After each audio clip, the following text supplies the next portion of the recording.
확인 사살이라는 제목으로 함께 말씀 나누겠습니다. 여러분도 잘 아시겠지만 확인 사살이라는 말은 군대에서 사용하는 군사 용어입니다. 전투 중에 이미 쓰러진 적군이 완전히 사망했는지 다시 한번 확인하고 사살하는 행위를 말할 때 우리는 확인 사살한다 말합니다. 남유다의 멸망은 예레미야의 선지자 말씀대로 이루어질 일입니다. 하지만 하나님께서는 남유다뿐만 아니라 세계 열방이 멸망할 것을 말씀하시고 이렇게 하는 것이 열방을 심판하시는 것이라는 말씀을 이제껏 해오셨습니다. 이런 의미에서 하나님께서 선지자 예레미야를 통해서 너희를 향한 나의 생각을 내가 아나니 평안이요 재앙이 아니니라 너희에게 미래와 희망을 주는 것이니라 라는 29장 11절 말씀은 하나님의 진심이 무엇인지를 아주 잘 보여준 말씀입니다. 이후에 하나님께서 예레미야 선지자에게 고향 아나돗 땅에 있는 밭을 사라고 말씀하신 것은 결국 남유다의 멸망이 아니라 다시 회복될 가능성이 있다는 것을 보여주는 하나님의 진심입니다. 이제껏 하나님이 말씀해 오신 대로 남유다가 멸망하지 않을 것이고 회복될 것이라는 말씀을 하시는 것이죠. 이전보다 더욱 영광스러운 모습으로 고향 땅으로 귀향하게 될 것을 하나님이 예언하신 것입니다. 오늘 우리가 함께 읽은 말씀은 예레미야가 하나님이 말씀하신 대로 밭을 샀는데도 불구하고 바벨론이 예루살렘 도성을 공격하고 지금까지 하나님이 하나님의 백성들을 인도해 오셨지만 백성들은 한눈 팔고 있는 것에 관한 말씀입니다. 예레미야의 기도는 하나님을 잊고 다른 신을 섬기면서 다른 신을 섬기는 일로 악행을 일삼는 백성들의 모습이 결국 하나님의 심판을 초래한 것을 보여주고 있습니다. 뿐만 아니라 하나님을 잊고 산 백성들을 향한 하나님의 기대가 무엇이었는지를 말하면서 우리로 하여금 하나님에 대한 잘못된 이해를 바로 잡도록 돕고 있습니다. 예레미야의 기도를 통해 드러난 하나님은 창조주 하나님이십니다. 뿐만 아니라 우리를 구원하시는 하나님이십니다. 할 수 없는 일이 없으신 하나님께 예레미야가 슬픔으로 지금 기도하고 있는 이유는 바벨론이 예루살렘 성을 치는 현실 앞에 하나님께서는 왜 아나돗 땅에 있는 밭을 사라고 하셨는지를 이해하고 있지 못하기 때문에 그렇습니다. 그러므로 창조주 하나님께서 왜 자기 백성을 절망과 고통 가운데 내버려 두시는지를 묻고 하나님의 답변을 기다리는 간절한 마음으로 드리는 기도입니다. 그러니까 이어서 기도하기를 주의 은혜를 내가 찬양하고 주의 책략을 경외하면서 하나님께서 우리를 구원하신 하나님이신 것을 내가 기억한다는 말을 하고 있습니다. 하지만 이어지는 기도를 보시면 하나님이 창조주 하나님이시고 우리를 구원하시는 하나님이시라 하더라도 지금 이 일의 원인과 책임, 그 이유가 하나님께 있지 않고 남유다 백성에게 있다는 것을 알 수 있습니다. 22절과 23절 말씀은 하나님께서 약속하신 젖과 꿀이 흐르는 땅을 하나님이 자기 백성에게 주셨지만 이 백성이 이미 그곳에서부터 하나님의 목소리를 순종하지 않았다 말씀합니다. 주의 율법에서 행하지 아니하며 무릇 주께서 행하라 명령하신 일을 행하지 않았다는 말씀을 하고 있습니다. 즉 하나님께서 말씀하신 대로 살지 않았고 하나님이 말씀하신 대로 순종하지 않았다는 것을 반복해서 말씀하고 있는 것이죠. 그러나 예레미야의 기도에는 천지를 창조하신 하나님이 또다시 우리를 구원하지 않으실 일이 없다는 것을 믿는 믿음이 있습니다. 그렇기 때문에 하나님의 은혜를 찬양하고 주의 책략을 경외한 것입니다.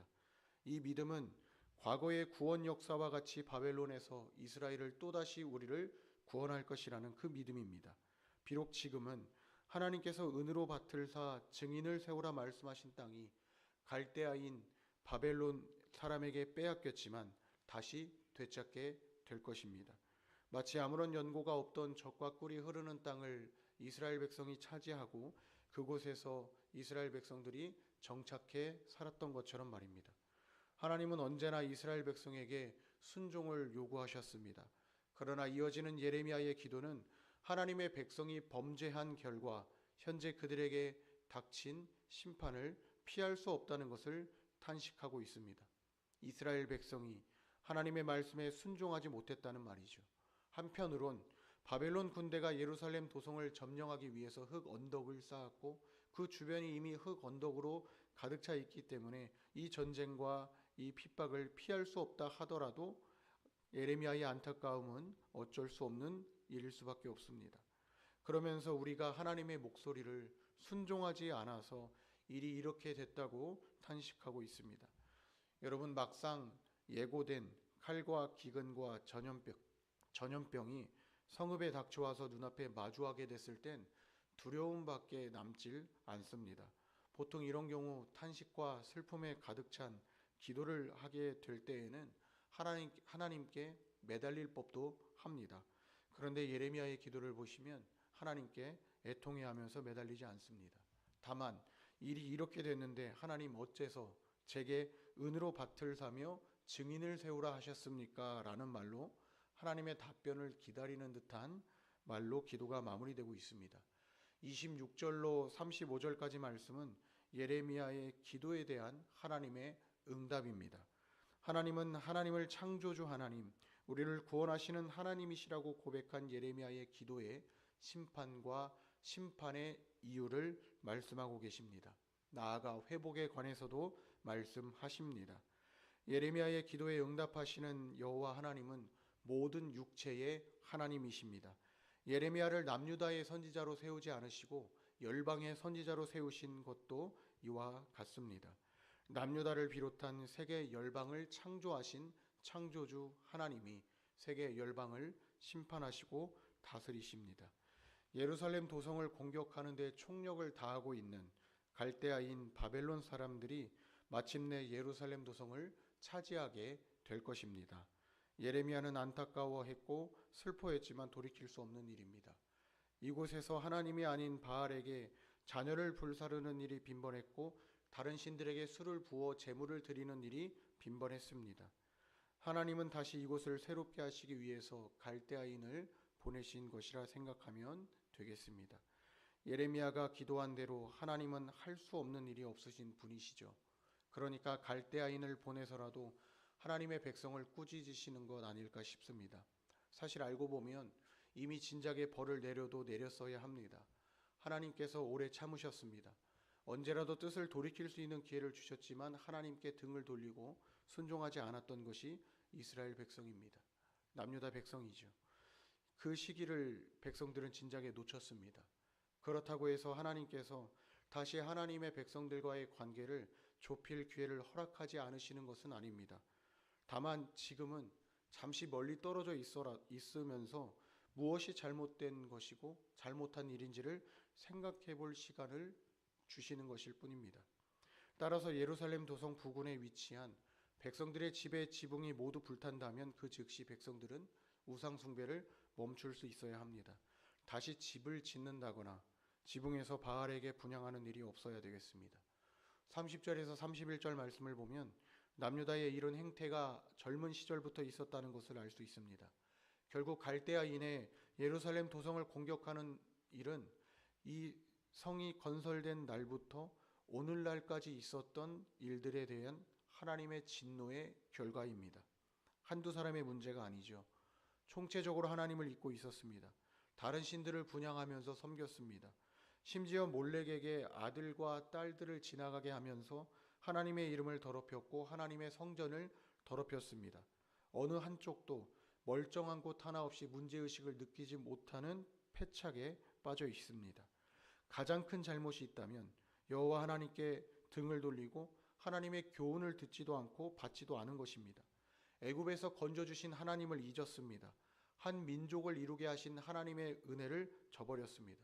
도대체 이스라엘 백성들은 무엇을 믿고 이렇게 교만하게 생활했을까요? 백성의 이런 행태를 보면서 하나님께서는 왜 이 백성을 송두리째 뽑지 않으시고 다시 새 출발을 할 수 있게 하시는 것일까 싶은 생각이 들었습니다. 제가 부모라면 제 자녀가 이렇게 할 경우 저는 모지게 혼낼 것만 같습니다. 저라면 미워하고 심지어 증오할 법도 한데 하나님은 그러지 않으십니다. 이 백성을 향한 기대가 큰 만큼 사랑도 컸고 그래서 계속 넘어뜨리시고 세우시기를 반복하셨던 것 같습니다. 예레미야의 안타까워하는 마음과 슬퍼하는 마음을 하나님은 아십니다. 그래서 왜 아나도 땅에 있는 밭을 사라고 말씀하시고서도 갈대아인이 예루살렘 도성을 공격하고 함락하게 하시는지를 자세하게 설명하고 계십니다. 이미 하나님께 등을 돌리고 하나님의 교훈을 받지 않고 듣지도 않는 백성들이 많은 탓에 하나님은 말씀에 오신 대로 일을 진행시키셔야만 했다고 합니다. 그러나 이 심판이 하나님과 백성들의 관계를 완전히 끊어내는 것이 아니라는 것을 말씀하고 계십니다. 하나님은 다시 이 백성들이 새로운 출발을 할 수 있도록 은총을 베푸실 것입니다. 성읍은 멸망하더라도 전부 불태우지 않고 사람은 살려두시고 유배지로 보내시는 것이 바로 이러한 이유입니다. 말씀을 맺겠습니다. 오늘 말씀은 남유다의 죄가 또다시 하나님의 백성들을 향한 하나님의 기대를 하나님이 스스로 꺾어버리시는 듯한 느낌을 우리에게 전했습니다. 하지만 하나님의 백성이 그럴 만한 원인을 제공했다 하더라도 하나님의 심판에 숨겨진 하나님의 의도가 무엇인지를 우리에게 또다시 보여주었습니다.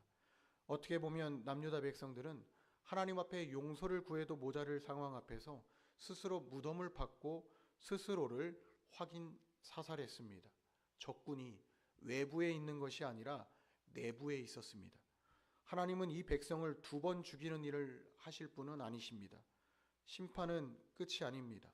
하나님은 우리를 포기하지 않으십니다. 다시 시작하게 하십니다. 이것이 성경이 우리에게 전하고 있는 하나님의 은혜입니다. 스스로 깨닫게 하시려고 오랜 시간 참으셨고 이제서야 갈대아인을 통해 예루살렘 도성을 빼앗으시는 것이라 생각합니다. 그러면 예레미야 같은 사람은 하나님께 기도할 것이고 하나님의 응답을 기다릴 것이며 하나님의 응답에 순종할 것입니다. 때론 하나님께서 우리 삶의 평안을 빼앗으실 때가 있습니다. 여러분, 우리 삶이 늘 평화롭고 평안이 가득한 것은 아닙니다. 그러나 위기의 때에 지혜로운 사람은 잘못된 것과 잘못한 것이 무엇인지 그 원인을 제일 먼저 바깥에서 찾지 않습니다. 우리 내부적으로, 우리 조직이, 우리 사회가 무엇이 문제가 있을지를 고민하고 해결하기 위해 힘씁니다. 남유다가 갈대아인의 공격을 받게 된 것은 아무도 하나님의 교훈을 받으려고 하지 않았기 때문입니다. 지도자나 백성이나 어느 한쪽도 하나님께 예민하지 않은 것이 잘못된 것이고 하나님을 두고서 다른 신들에게 눈을 판 것이 잘못한 일입니다. 오늘 하루 하나님이 저와 여러분에게 얘야 그건 옳지 않다 라고 말씀하시는 것이 있다면 무엇인지 돌아보면 좋겠습니다. 내 말, 내 태도, 내 선택 중 돌이켜야 하고 고쳐야 할 것이 있다면 돌이키겠다고, 고치겠다는 결단이 있어야 합니다. 잘못된 것은 고쳐나가고 잘못한 것은 끊어낼 수 있어야 합니다. 결단과 용기가 필요하죠. 하나님의 말씀에 반응하며 결단과 용기를 키워가는 저와 여러분 되시길 축원합니다. 하나님이 옳지 않다 말씀하시는 것이 있다면 하나님 순종하겠습니다 라고 인정할 줄 아는 겸손한 사람 되시길 축원합니다. 이 아침 기도하실 때 합심하여 기도할 텐데요.